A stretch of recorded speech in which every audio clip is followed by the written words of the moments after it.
ভারী বৃষ্টি রয়েছে বিভিন্ন জেলায়, কলকাতা সহ বাকি জেলায় হালকা থেকে মাঝারি বৃষ্টি। দক্ষিণবঙ্গে ভারী বৃষ্টি চলবে, অর্থাৎ বৃষ্টির পূর্বাভাস রয়েছে আজ এবং আগামীকাল। ভারী থেকে অতি ভারী বৃষ্টি। প্রতিনিধি বিশ্বজিৎ হালদার এই মুহূর্তে আমাদের সঙ্গে রয়েছেন। বিশ্বজিৎ, মৎস্যজীবীদের জন্য কি কোনো অ্যালার্ট রয়েছে?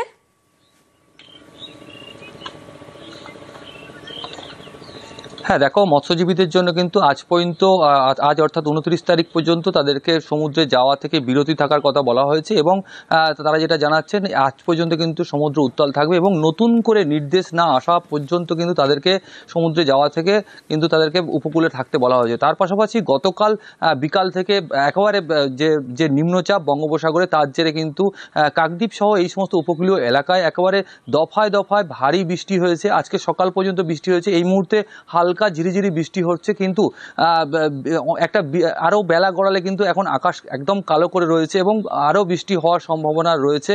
এবং তার পাশাপাশি এই যে বৃষ্টি এবং বৃষ্টির ফলে কিন্তু এই যে সমুদ্রে এবং উপকূলীয় যে এলাকাগুলি রয়েছে তাতে কিন্তু কাঁচা মাটির বাঁধগুলি রয়েছে, অর্থাৎ সব থেকে ভয়াবহ পরিস্থিতি হয়ে রয়েছে মৌসুমী দ্বীপের বেশ কয়েকটি নদী ও সমুদ্র বাঁধ এবং তার পাশাপাশি পাথর প্রতিমার যে গোবর্ধনপুর একেবারে যে সমুদ্র বাঁধ ওয়াশ আউট হয়ে গিয়েছে এবং সেখানে কিন্তু মানুষজন আতঙ্কিত হয়ে রয়েছেন এবং আরও বৃষ্টি হলে পরে কিন্তু আরও এই যে ভয়াবহ যে পরিস্থিতি কিন্তু আরও ভয়াবহ হতে পারে একেবারেই।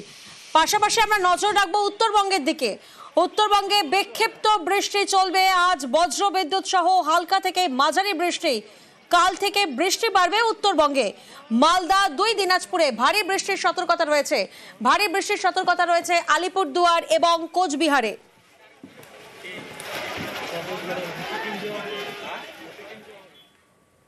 ফের ভয়াবহ রূপ তিস্তার।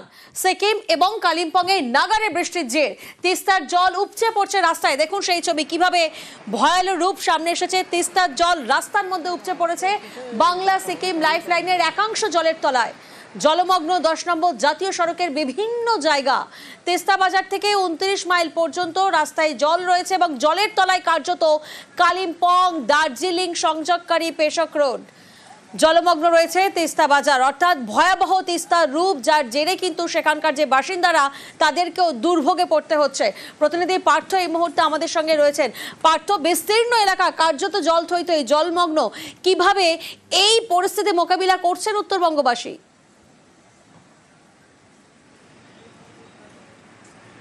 একেবারেই তাই। একদিকে যেমন নর্থ সিকিমের প্রবল বৃষ্টি চলছে গতকাল সন্ধ্যে থেকে, তেমনি কালিম্পং পাহাড়েও কিন্তু প্রবল বৃষ্টি হচ্ছে, দার্জিলিং পাহাড়েও বৃষ্টি হচ্ছে। আর তার জেরে আবারও নতুন করে ফুলে ফেঁপে উঠেছে কিন্তু এই খরস্রোতা। তিস্তা ভয়াল রূপ নিয়েছে। তিস্তা এবং তিস্তা বাজার সংলগ্ন এলাকায় জলবন্দী হয়ে পড়েছে। কালিম্পং এবং দার্জিলিংয়ের সংযোগকারী যে পেশক রোড হয়ে লামারহাটা ঘুমজোড় বাংলো ওঠার রাস্তা, সেই রাস্তাও কিন্তু জলের তলায়। শুধু দার্জিলিং এবং কালিম্পংয়ের সংযোগকারী রাজ্য সড়কই নয়, 10 নম্বর জাতীয় সড়ক অর্থাৎ বাংলা সিকিম লাইফ লাইন, সেখানেও কিন্তু বিস্তীর্ণ জায়গায় আমরা দেখছি জল থই অবস্থা, অর্থাৎ তিস্তার জল উপচে পড়েছে জাতীয় সড়কের ওপর। জল বইছে জাতীয় সড়কের ওপর দিয়ে একবারে তিস্তা বাজার থেকে 29 মাইল পর্যন্ত এলাকা স্বাভাবিকভাবেই 10 নম্বর জাতীয় সড়ককে সম্পূর্ণভাবে বন্ধ করে দেওয়া হয়েছে, অর্থাৎ বাংলা এবং সিকিমের যে সংযোগকারী 10 নম্বর জাতীয় সম্পূর্ণভাবে বন্ধ, লাইফ লাইন বন্ধ, ঘুরপথে চলছে যান চলাচল। স্বাভাবিকভাবে চরম দুর্ভোগে পড়তে হচ্ছে স্থানীয় বাসিন্দা থেকে পর্যটকদের, যারা নিত্যযাত্রী তাদেরকেও দুর্ভোগে পড়তে হচ্ছে। ঘুরপথে অনেকটা ঘুরপথে কিন্তু তাদের এই কালিম্পং এবং শিলিগুড়ি, সিকিম এবং শিলিগুড়ি সড়ক যোগাযোগ চলছে। বৃষ্টি যদি না কমে তাহলে কিন্তু পরিস্থিতি স্বাভাবিক হওয়ার সম্ভাবনা আপাতত নেই। স্বাভাবিকভাবে কালিম্পং জেলা প্রশাসন তিস্তা পাড়ের বাসিন্দাদের সতর্ক থাকার জন্য এবং নিরাপদ জায়গা সরে আসার জন্য কিন্তু ইতিমধ্যে নির্দেশিকা জারি করেছে এবং সেই মতোই আজ ভোর রাত্রেই কিন্তু তিস্তা পাড়ে। বেশ।